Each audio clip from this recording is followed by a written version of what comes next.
Up next is Sarah Greene Reed. All right.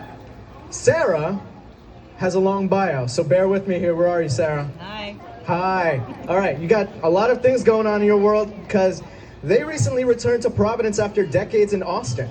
In her previous lives, she performed the first legal same-sex wedding in a woman's prison in Texas, handled snakes for a Dutch photographer in New York, opened for Joan Jett, rode a group of women across the Rio Grande to Mexico, and renovated an old Baptist church with her bare hands.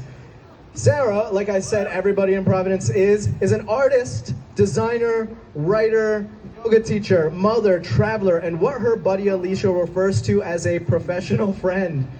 She's so excited to talk about the things that make her world go around. Color! Let's give it up for Sarah. Woo!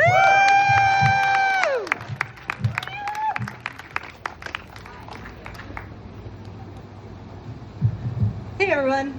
I'm not going to talk about color. I updated my plan. I'm going to talk about how to have fun. So color is one way to do it, but I'm going to do it this way.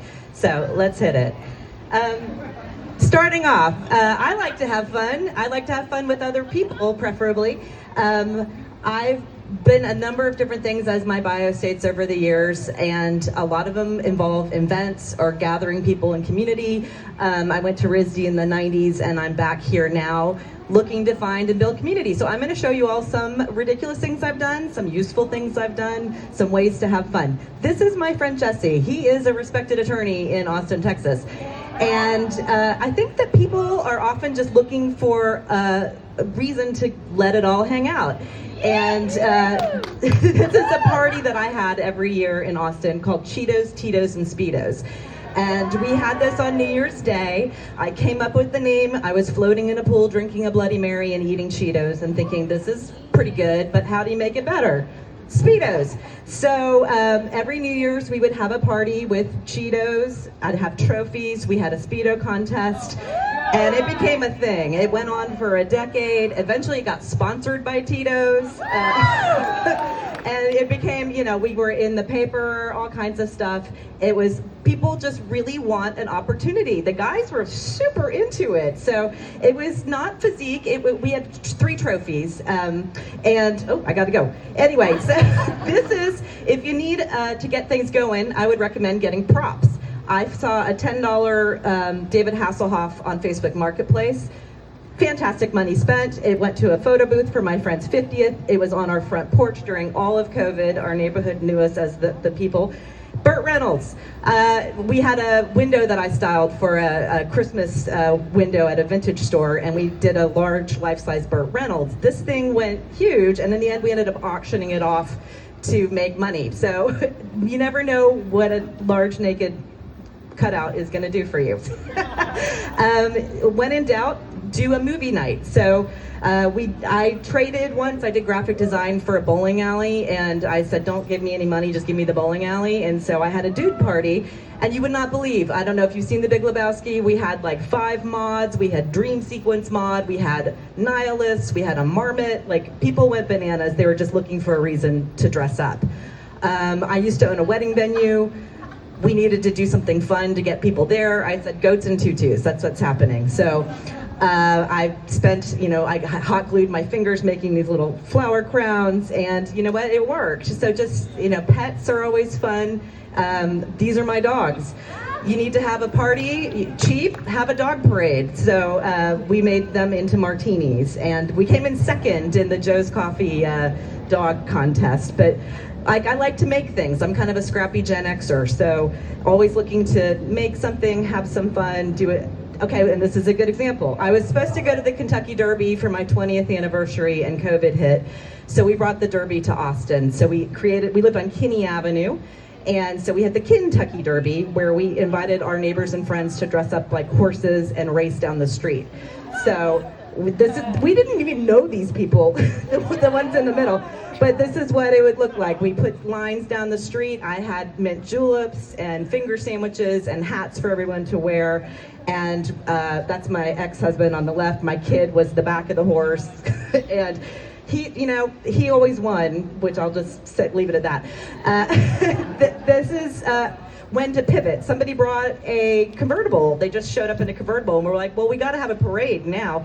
So I got to be the grand marshal, and then all the horses kind of lined up, and we went around the block. So it's kind of like, roll with it, embrace these things. That pineapple on the right, we just had, so it became the trophy somehow. So then we had pineapples every year.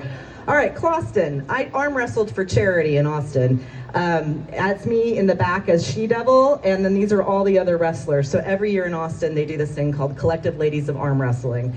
And I'm a really bad arm wrestler, it turns out, but I have enthusiasm, and I worked on my costume, and I wrangled my friends into it. And my friends were into it. So I had they were called my horny fiddlers. I played violin as a kid, so I could kind of fake my way through Double Went Down to Georgia, which was my wrestling theme song. And I lost at arm wrestling, but we won a dance-off to Me So Horny, so I consider that a success. You can bring this to work. I have a coworker here tonight.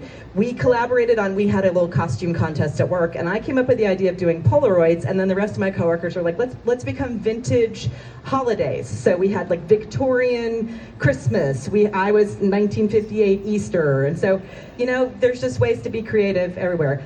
I wanted to have a toga party for a birthday, so I did. And you know what? People all have sheets for the most part, and people got into it. You wouldn't believe the demographic we pulled in Austin of people who were super into it. I did if you guys have seen Animal House, the Otis Day and the Night's Shout, we had that. I had a photo booth. We had a baby in a toga, which was actually a pillowcase, which I freaking love. So it just giving people another chance to kind of let it all hang out. And I find out that if I present these opportunities, people go all in on it. So Bitch Ranch, I like to buy domain names for fun. So I decided, I was just Googling or doing it, and bitchranch.com was available, and I was like, perfect, that's great. And I made a little jokey hat, and then people started buying them, and then people were like, is this your lifestyle brand? And so, sure, why not? So these are people who have bought my Bitch Ranch hat, and it's actually kind of trending with the kids. I sold them at a store in Marfa in West Texas, and a friend was just like, I just spotted one in Brooklyn, so that's kind of random. But it was just a joke, and it kind of became a thing, and I kind of sell them at cost and just like people to have them. All right, this is a Cheetos Tito's moment. That's my ex-husband. He had my Duran Duran poster from childhood put on the front of a Speedo, and it said Simon LeBum on the back, and it had a speaker that played the Reflex in it, so that's why I'm leaning in, listening. But Providence, I'm listening to you, so this is my email address. If anybody wants to do anything fun, I'd love to. I'm new, I need to get out there and do stuff, so thank you all.